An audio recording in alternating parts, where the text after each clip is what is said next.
Hello, welcome back to the Nook. I am Daniel, and today I will be talking about my favorite classics author of all time, which is Charles Dickens.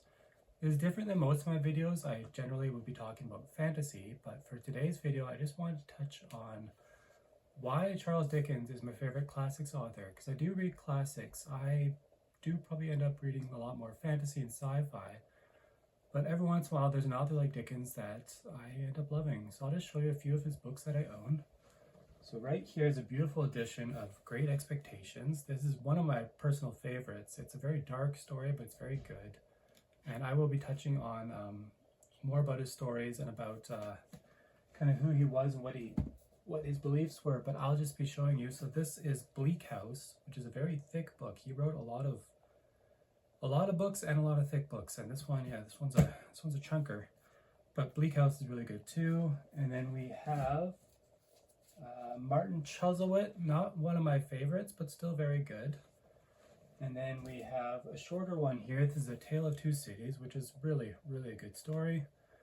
And another personal favorite of mine, which is The Pickwick Papers.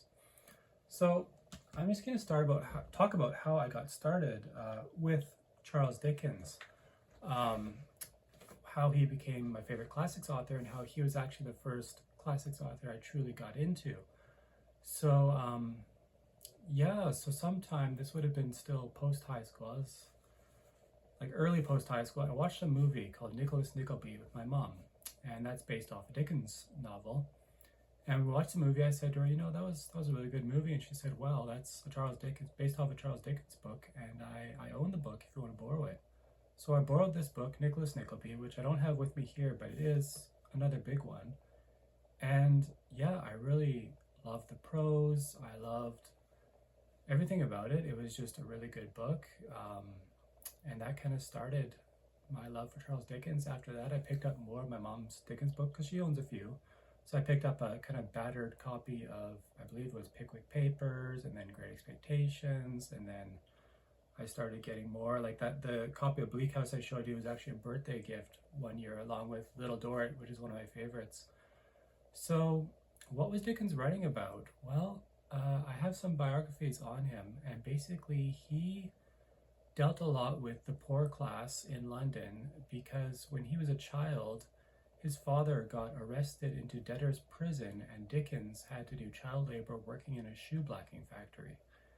And so he really had a lot to say about the poor class and about how we treat the poor. And honestly, it's really cool what he was doing, because he was showing that we need to be, not have blind eyes to what's going on with the poor in society. Of course, this was back in the 1800s when it was really rough. So so that's something that kind of what he talks about in his books. And he really had really good characters, a lot of humor. There's some darker stories like Great Expectations, but he has a lot of humor too. And honestly, it's the names he comes up with, right? Like Mr. Pecksniff, or I can't even, like Ebenezer Scrooge, I guess, is kind of a funny name. But it was his writing too. No one quite wrote like Dickens, which is why he's my favorite. I mean, you think about A Christmas Carol, where you hear the line in the movies, right, where Scrooge is talking to the ghost of his partner, and he says, "There's more of gravy than a grave about you." I mean, that's such good writing. So that's kind of what I think about Dickens. He's just a really solid writer. I've read quite a few of his books. All of those ones I held up for you, those are ones I've read. So honestly, I mean, I would recommend him if you don't mind the prose being a little dry, a little wordy. They can kind of seem slow moving at first with his books, but they are very good. So I highly recommend him. If you're interested in reading classics, if like me, you read a lot of fantasy, if you want to branch out into classics. So, and also I will say he has illustrations throughout his books. I won't show them here. I don't know how good quality my camera is for that. But he has these illustrators for his books that are really good, and you get really nice editions. Like that edition of Pickwick Papers, it's kind of smaller, but it's a nice edition.